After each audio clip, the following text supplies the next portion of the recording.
കേരളത്തിൽ 12,000-ലധികം പൊതുവിദ്യാലയങ്ങളുണ്ട്. അവയിൽ പകുതിയിലധികവും എയ്ഡഡ് മേഖലയിലുള്ള സ്കൂളുകളാണ്. ഗവൺമെൻറ് മേഖലയിലെ അധ്യാപകർക്ക് ശമ്പളവുമായി ബന്ധപ്പെട്ട് നിയമനപരവുമായി ബന്ധപ്പെട്ട് പ്രത്യേകിച്ച് സാങ്കേതിക തടസ്സങ്ങളോ ഒന്നും അവർക്ക് നേരിടേണ്ടി വരുന്നില്ല. എന്നാൽ എയ്ഡഡ് മേഖലയിലെ അധ്യാപകർക്ക് അവരുടെ നിയമനം ഗവൺമെൻറ് അംഗീകരിക്കണമെങ്കിൽ നിരവധി പ്രോസസ്സുകൾ കൂടി കടന്നു പോയെങ്കിൽ മാത്രമേ സാധിക്കുകയുള്ളൂ.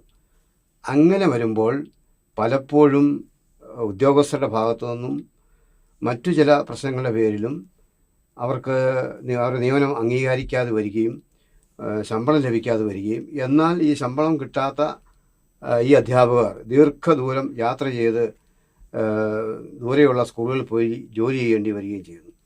അങ്ങനെ ജോലി ചെയ്ത അധ്യാപകർക്ക് ഒരുപാട് പ്രശ്നങ്ങൾ വരികയും കുടുംബജീവിതത്തിലും അവരുടെ സാമ്പത്തിക പ്രശ്നങ്ങളിലും എല്ലാം വലിയ പ്രശ്നങ്ങൾ നേരിട്ടുകൊണ്ടാണ് അവർ കഴിയുന്നത്. എന്നാൽ അധ്യാപകർ എന്നുള്ള ആ മാന്യത മനസ്സിൽ സൂക്ഷിച്ചുകൊണ്ട് ഇതെല്ലാം അടക്കി അവർ പ്രത്യേകിച്ച് ആരോടും അവരുടെ ദുഃഖങ്ങൾ പറയാതെ കഴിയുന്ന ഒരു രീതിയാണ് ഉള്ളത്.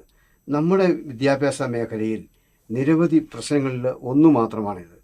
ഈ അധ്യാപക നിയമനത്തിൽ ചില വർഷങ്ങൾക്ക് മുമ്പുണ്ടായിരുന്ന ഒരു വിഷയം ഈ എയ്ഡഡ് സ്കൂളുകളിലെ ഡിവിഷൻ ഫോൾ ആയിരുന്നു. ഡിവിഷൻ ഫോൾ വന്നു കഴിഞ്ഞാൽ ആ ഡിവിഷൻ ഇല്ലാതായ ക്ലാസ്സിലെ അധ്യാപകൻ അല്ലെങ്കിൽ അധ്യാപിക സർവീസിൽ നിന്ന് പുറത്തേക്ക് പോകണം. അങ്ങനെ പുറത്തേക്ക് പോയ അധ്യാപകർ ഒരു വലിയ പ്രശ്നമായി മാറിയപ്പോൾ അന്നത്തെ ചില അധ്യാപക സംഘടനകൾ ചെയ്ത സമരത്തിൻ്റെ ഭാഗമായി അവരെ ഗവൺമെൻറ് സ്കൂളിലേക്ക് അവരെ അബ്സോർവ് ചെയ്ത് അവരെ വിന്യസിപ്പിക്കുന്ന ഒരു കാര്യം ഉണ്ടായി. എന്നാൽ പിന്നീട് കുറേ കാലം കഴിഞ്ഞപ്പോൾ ആ പ്രൊട്ടക്ഷൻ, അതിനാണ് പ്രൊട്ടക്ഷൻ എന്ന് പറയുന്നത്, ആ പ്രൊട്ടക്ഷൻ ഇല്ലാതെയായി. ഇപ്പോഴത്തെ പ്രശ്നം എന്ന് പറയുന്നത് ഗവൺമെൻറ് ഒരു തീരുമാനം എടുത്തിട്ടുണ്ട്. ഒരു സ്കൂളുകളും കുട്ടികൾ കുറഞ്ഞതിൻ്റെ പേരിൽ നിർത്തുകയില്ല എന്ന് ഈ ഗവൺമെൻറ് ഒരു തീരുമാനമെടുത്തിരുന്നു.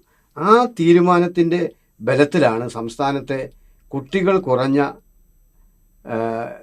ചില LP സ്കൂളുകളും ഡിവിഷൻ പോയ ചില സ്കൂളുകളുമൊക്കെ നിലനിന്ന് പോകുന്നു. ഇതെല്ലാം പൊതുവിദ്യാലയത്തെ സംരക്ഷിക്കുക എന്നുള്ള ഒരു ബാനറിൻ്റെ കീഴിൽ നിന്നുകൊണ്ടാണ് ഈ ഇത്തരം കാര്യങ്ങളെല്ലാം ചെയ്യുന്നത്. പക്ഷേ നമ്മുടെ സമൂഹത്തെ ഇന്ന് കാണുന്ന കേരളമാക്കി മാറ്റിയ ഈ പൊതുവിദ്യാലയത്തിൻ്റെ പ്രവർത്തനത്തിൻ്റെ ചരിത്രത്തിൽ എല്ലാവരെയും ദുഃഖിപ്പിക്കുന്ന ചില കാര്യങ്ങളുണ്ട്.